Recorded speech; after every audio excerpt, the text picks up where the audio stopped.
Report. Joining me now is former acting Attorney General Matt Whitaker. Matt, good to see you. Well, I'm glad that they got rid of a bad actor. This is Mr. Tebow.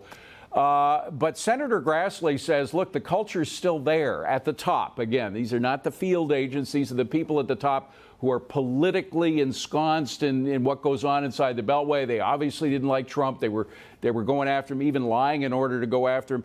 That cabal, if you will, is still there. Do you agree with Grassley? Yeah, I do. And Senator Chuck Grassley, who's my home state senator, is doing a fantastic job of just kind of peeling the onion back a step at a time. But, you know, there continues to be challenges and obvious political bias at the FBI. And I know that, you know, there are many good men and women at the FBI that don't stand for it. Many of them, and several of them, have gone to both Senator Grassley and Senator Johnson to point them in the right direction. I mean, this can't be that the FBI puts their thumb on the scale by spiking stories or discrediting stories leading up to an election, and then at the same time opens investigations that harass and dog an American president for many years. And so it's very frustrating as someone like myself that's been at the Department of Justice and believes in its ideals, these instances of political bias and individuals that are willing to carry that water, very disappointing. Well, and you were there when some of this stuff was happening. I mean, we know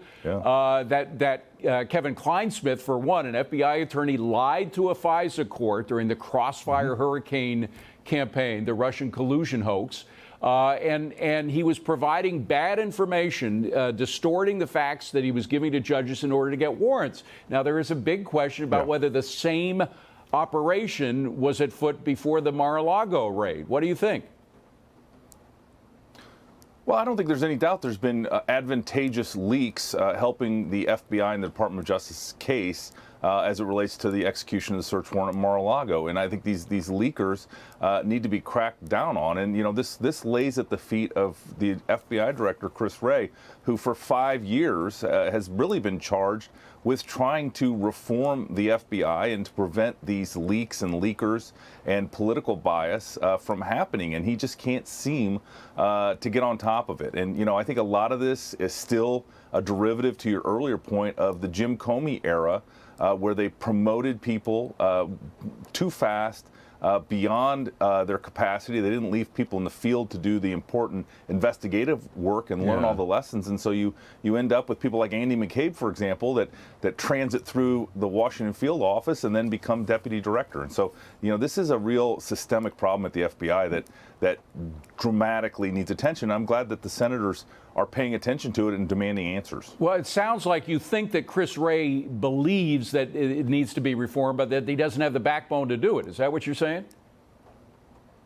You know, Chris is the only political appointee at the FBI, and I think he has always been a little native, trying to, be a leader and have his team follow behind him.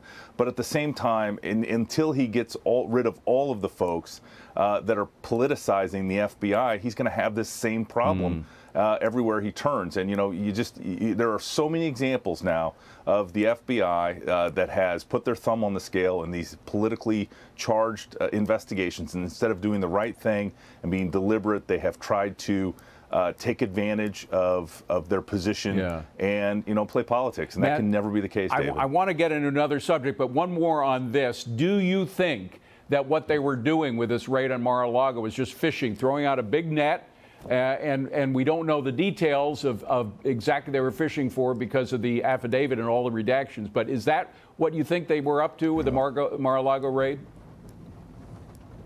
You know, what I actually think is that they were carrying the water for the archives, trying to get these documents back, that, you know, it was a legitimate dispute about who could possess and whose documents these were. I think they, you know, took a draconian step to do this raid, and you know, it may turn out to be more than that, but I just think that would surprise me if they're really trying to fish for January 6th Very quickly, I want to switch gears to the president's sort of unilateral dismissal of all the student loan debt, $500 billion up to $1 trillion worth of debt, and whether or not it's constitutional. Now, a year ago, Nancy Pelosi had this to say about whether such a move would be constitutional. Roll tape.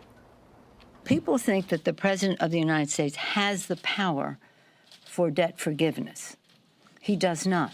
He can postpone, he can delay, but he does not have that power. That has to be an act of Congress. So now, obviously, she's saying something different because her Democratic president decided to do that. Yeah. Which was right, the old Nancy Pelosi or what she's saying now? Yeah, well, it's unconstitutional, illegal for him to do this. Congress should grow a backbone and step up and speak to this issue and tell the president he can't spend $1 trillion to forgive student loan debt, and do it on the backs of hardworking Americans that either paid off their debt or never went to college in the first place. So will somebody take the administration to court before it's actually done? Absolutely. Okay. Matt Whitaker, good to see you, my friend. Thank you very much. We've got to run.